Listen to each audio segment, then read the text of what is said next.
ವಾಲ್ಮೀಕಿ ಜನಾಂಗದ ಮೀಸಲಾತಿಗಾಗಿ ಮಹಾಸ್ವಾಮಿಗಳು ಹೋರಾಡುತ್ತಿದ್ದು ಇಂದಿಗೆ 231 ದಿನಗಳು ಕಳೆದರೂ ಈವರೆಗೆ ಸರ್ಕಾರ ಮೀಸಲಾತಿ ಹೆಚ್ಚಿಸದೆ ನಿರ್ಲಕ್ಷ್ಯ ಧೋರಣೆ ತಳೆದಿದೆ ಎಂದು ವಾಲ್ಮೀಕಿ ಸಮುದಾಯದ ಮುಖಂಡರು ಸರ್ಕಾರದ ವಿರುದ್ಧ ಆಕ್ರೋಶ ವ್ಯಕ್ತಪಡಿಸಿದರು. ಮಾಧ್ಯಮ ಸ್ನೇಹಿತರೆ, ಸರ್ಕಾರ ಇವತ್ತು ವಾಲ್ಮೀಕಿ ಜಯಂತಿ ಮಾಡ್ತೀವಿ ಅಂತೇಳಿ ಕಣ್ಣರ್ಸ ನೀತಿಯನ್ನು ಅನುಸರಿಸ್ತಾ ಇದೆ.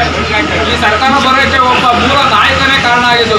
ಜಾರಕಿಹೊಳಿ ಅವರು ಆಡಳಿತ ನಡೆಸ್ತಾ ಇರ್ತಕ್ಕಂಥ ಸರ್ಕಾರವನ್ನು ಕೆಡವಿ ಬಿಜೆಪಿ ಸರ್ಕಾರ ಬರೋಕ್ಕೋಸ್ಕರ ಜಾರಕಿಹೊಳಿ ಅವರು ನಾಯಕರೇ ಒಬ್ಬರು ಈ ಸರ್ಕಾರನ ತಂದರು.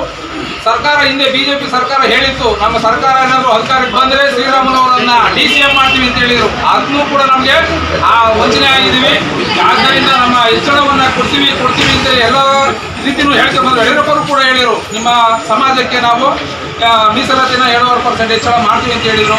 ನಮ್ಮ ನಾಯಕ ಸಮಾಜಕ್ಕೆ ಎಲ್ಲ ರೀತಿಯ ಅನಾನುಕೂಲಗಳಾಗ್ತದೆ, ಅನ್ಯಾಯ ಆಗ್ತದೆ. ಕೇವಲ ವೋಟ್ ಬ್ಯಾಂಕ್ ಮಾತ್ರ ಮಾಡ್ಕೊಂಡಿದ್ದಾವೆ ಸರ್ಕಾರಗಳು, ಎಲ್ಲ ಸರ್ಕಾರಗಳು.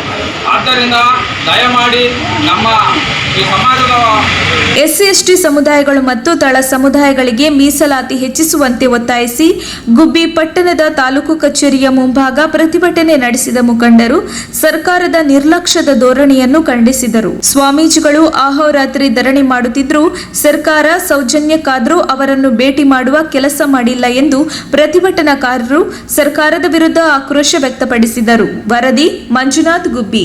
ಎಲ್ಲ ದಳ ಸಮುದಾಯದ ಸಲುವಾಗಿ ಸುಮಾರು 130 ದಿವಸಗಳಿಗೆ ಇನ್ನೂ ಕೂಡ ಅಹೋರಾತ್ರಿ ಹೋರಾಟವನ್ನು ಮಾಡ್ತಾ ಇದ್ದಾರೆ. ನಮ್ಮ ಸರ್ಕಾರ ಸೌಜನ್ಯಕ್ಕಾದರೂ ಕೂಡ ಅವರನ್ನ ಭೇಟಿ ಮಾಡಿ ಈ ಸಮುದಾಯದ ಪರವಾಗಿ ಏನಾದರೂ ಒಂದು ಮಾತಾಡಿದ್ರೆ ಮಾತಾಡಿಲ್ಲ, ಇನ್ನೊಂದು ಮಾತಾಡಿಲ್ಲ. ನಮ್ಮ ಸಮುದಾಯಕ್ಕೆ ಕೂಡ ಜುಟ್ಟಿ ಮಲ್ಲಿಗೆ ಅನ್ನೋ ರೀತಿಯಲ್ಲಿ ಮತ್ತು ಜಯಂತಿ ಮಾಡೋಕ್ಕೆ ಹೊರಟಿದೆ.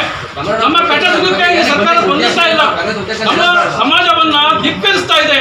ನಮ್ಮ ಸ್ವಾಮೀಜಿ ಯಾವುದೇ ಒಬ್ಬ ಸ್ವಾಮೀಜಿ ಸುಮಾರು ಎಲ್ಲ ನಾವು 8 ಸರ್ಕಾರ ಅವರ